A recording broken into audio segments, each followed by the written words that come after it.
le ministre Ismaël Madior constitue beaucoup d'espoir pour notre parti, pour notre coalition et pour notre département. Bien vrai que Yakar Bobo, ça peut peser lourd sur ses épaules et il est en train quand même de faire des efforts pour maintenir un peu la cohésion dans cette coalition. Et ça, nous le saluons au passage. Pour ce qui est effectivement de la campagne du déroulement, jusqu'ici, jusqu'à ce matin, nous étions tous satisfaits du déroulement de la campagne, aussi bien du camp de l'opposition que de la majorité présidentielle. Mais voilà que depuis 2 ou 3 jours, il y a un discours de violence qui commence à prendre le dessus.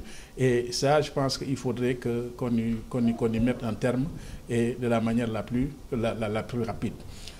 Vous savez, notre candidat, le président Macky Sall, à l'entame de sa campagne, il a axé son message, ou son discours, je dirais plutôt, sur la paix. Sur la paix, et rien que sur la paix. Et je pense que depuis une semaine, il ne s'est pas tout simplement contenté à parler de la paix, mais même dans l'action, il est en train de le prouver.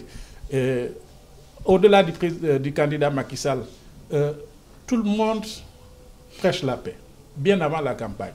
Vous avez, toutes nos autorités religieuses sont revenues là-dessus, parce que le pays Sénégal est connu pour un pays de paix, un pays de stabilité économique, un pays de stabilité sociale. Vous avez la société civile, vous avez l'Église, tout le monde appelle à la paix. Mais voilà que subitement, et c'est pas c'est dans le camp de l'opposition, que ce message de violence, fort heureusement d'ailleurs qui n'est pas entendu par les citoyens, parce qu'en dernier ressort, nous sommes dans une élection qui sera démocratique. Et dans cette élection, j'aimerais attirer l'attention de tout un chacun pour leur dire que ce n'est ni les militants de l'opposition, ni les militants du parti au pouvoir qui vont porter au pouvoir leur candidat. Non, c'est tout à fait faux. Ce sont les militants, ce sont les populations qui vont porter, qui vont se choisir un président de la République au soir du 24 février. Heureusement d'ailleurs que cet appel à la violence provenant de l'opposition, d'ailleurs que tout le monde sait, n'a pas été suivi et j'espère que ce ne sera pas suivi. Nous sommes un pays stable, un pays de paix, un pays d'une tradition démocratique fortement ancrée. Alors, je pense qu'il faudrait que tout un chacun se ressaisisse et revienne au calme et prêche la paix pour que cette campagne se déroule comme elle a commencé et que ce pays-là, que personne, je dis bien que aucun citoyen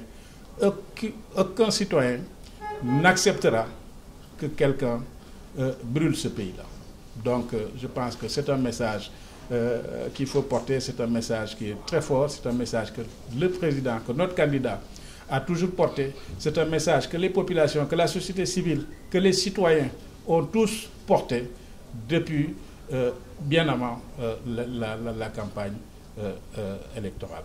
Donc, je m'aimerais que tout le monde fasse de même et que ce pays-là, qu'il puisse continuer. Parce qu'on ne peut pas aussi gouverner un pays dans la violence.